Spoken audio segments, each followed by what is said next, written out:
Nos encontramos con Edison Lanza, asesor legal de la Asociación de Prensa en Uruguay y director del Centro de Acceso a la Información CAINFO. Edison, mi primera pregunta es, ¿qué opinión te merece una condena judicial tan exagerada como la que ha recaído en los periodistas del Universo en Ecuador? Sí, hay una gran preocupación por esta sentencia en toda la comunidad que trabaja por las garantías de la libertad de expresión y el derecho a la información en la región. Siente un precedente nefasto y preocupante, y creo que pone en el centro la cuestión de el escrutinio sobre los funcionarios públicos. Esto es, hay un estándar ya reconocido por el Sistema Interamericano de Derechos Humanos, y es que los presidentes y todos aquellos funcionarios que han llegado por cargos electivos al gobierno deben soportar una crítica mayor, un escrutinio mayor, tanto de la prensa como de la población, y no debe ser penalizada la expresión crítica y las opiniones críticas sobre esos funcionarios. ¿Y qué opinión te merece eso de que un medio debe rectificar este tipo de acciones? Porque en este caso ha sido una opinión. No, bueno, a ver, los medios en general tienen el deber ético de rectificarse cuando encuentran que se han equivocado o cuando han incurrido en una imprecisión. No sé, ¿es cierto? Ahora, el otro punto central que quiero destacar es que muchas veces en la vorágine de la actividad periodística uno puede tener una imprecisión, ¿verdad? Pero esto no quiere decir que exista real malicia, o sea, que exista la intención manifiesta de decir algo falso sobre un funcionario para perjudicarlo. En todo caso, en este asunto no se probó esto. Y esto creo que es lo que debería haberse probado. Primero, estamos en contra de que se penalice la expresión del pensamiento y la expresión crítica sobre funcionarios públicos. Primera cuestión a criticar de esta sentencia. Después, además, se le suma una multa, una penalización civil tremendamente exagerada y desproporcionada para los fines del derecho que se quieren proteger, que es el honor de un presidente. ¿Okay? Entonces, segunda cuestión, para aplicar una penalización civil debería haberse probado en un proceso, con todas las etapas correspondientes, de que el periodista incurrió en una falsedad sabiendo que era falsa para ensuciar al presidente. Cuestión que en este caso creo que el proceso ha sido un proceso sumarísimo y que no ha tenido las garantías necesarias para llegar a esta prueba. Y en el panorama latinoamericano, que actualmente muestran varios presidentes socialistas, ¿cómo ves la situación y cómo está esto en relación a Uruguay, ¿no? ¿Mujica ha tenido tipo de actitudes similares? Bueno, los presidentes obviamente tienen libertad para expresarse, para opinar sobre temas de asuntos públicos frente a la sociedad. Por supuesto que no estamos sosteniendo de que no tengan esa libertad de expresión.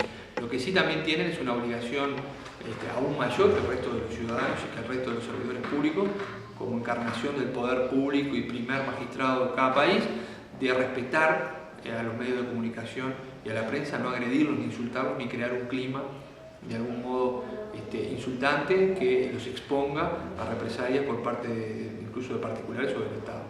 Por lo tanto, los presidentes deben ser los primeros en garantizar esta libertad de expresión y el respeto a los medios.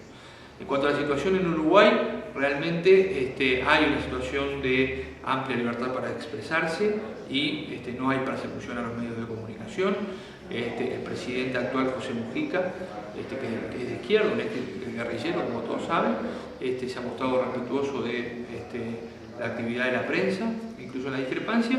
Y bueno, por ahí hay sí manifestaciones de otros funcionarios y congresistas del gobierno, críticas con la prensa, y a veces salidas de tono, como en todos los países, pero no han sido avaladas por el presidente de la República. Entiendo. Y también quería preguntarte sobre el informe Venciendo la cultura del secreto que ha sido presentado en Quito. ¿Cuáles han sido los puntos más interesantes encontrados en cuanto a la gestión en Quito sobre el acceso a la información? Este informe es un informe regional que monitorea y da cuenta de cómo está funcionando la institucionalidad del acceso a la información pública en 7 países de la región: Argentina, Chile, Uruguay, Ecuador, Perú y México. Y en el caso puntual de Ecuador, que tiene una ley de acceso a la información pública que ya tiene casi una década, bueno, encontramos que hay serias deficiencias en la aplicación de esa ley y en el respeto del derecho al acceso a la información pública de los ciudadanos, de las personas, porque no está clara cuál es la institucionalidad, no está claro cuál es el organismo que debe garantizar el acceso a la información pública cuando un organismo del Estado se niega a dar información u omite dar información, ¿verdad? Y la gente de Fundamedios, que es la organización que coordinó el trabajo de investigación en Ecuador, está proponiendo una reforma legal de segunda generación para mejorar los aspectos que no están claros en la ley. O sea, a dónde se debe dirigir el ciudadano cuando el Estado no le da información, que este organismo y esta unidad de control tenga los poderes suficientes para obligar a dar la información al organismo que se niega a hacerlo, ¿verdad? Y que haya un proceso judicial de última instancia claro y sencillo para los casos en donde hay controversias sobre excepciones a la publicidad, etc. Y en el caso de Perú, ¿nos podrías hablar un poco qué ha visto el informe en este caso?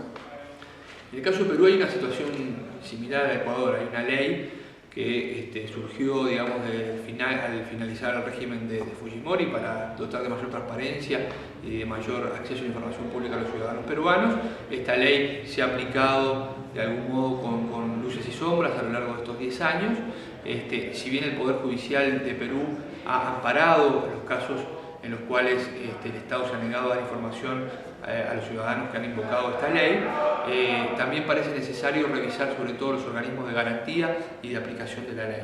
En países como México y Chile, por ejemplo, hay consejos para la transparencia, o el IFAI, el Instituto Federal de Acceso a la Información Pública, a los cuales los ciudadanos pueden acudir gratuitamente cuando el Estado se niega a dar información o plantea una excepción al principio de la publicidad, ¿verdad? Y esos organismos además tienen la capacidad, la soberanía para imponer una resolución a los organismos que se niegan a dar información. Y eso está funcionando bien en esos países y por lo tanto parece indicado que después de una década de tener una ley de acceso a la información pública, el Congreso peruano de algún modo pueda revisar los procesos de cumplimiento de la ley de acceso y de algún modo establecer, en algún sentido puede haber alguna reforma que pueda mejorar esa eficacia y bueno, por otro lado seguir trabajando en la promoción del derecho y en el cumplimiento del derecho como lo hace IPI, por ejemplo. Muchas gracias, señor. Bueno, ahora sí fue más claro. Todo, sí, a pesar de los gritos.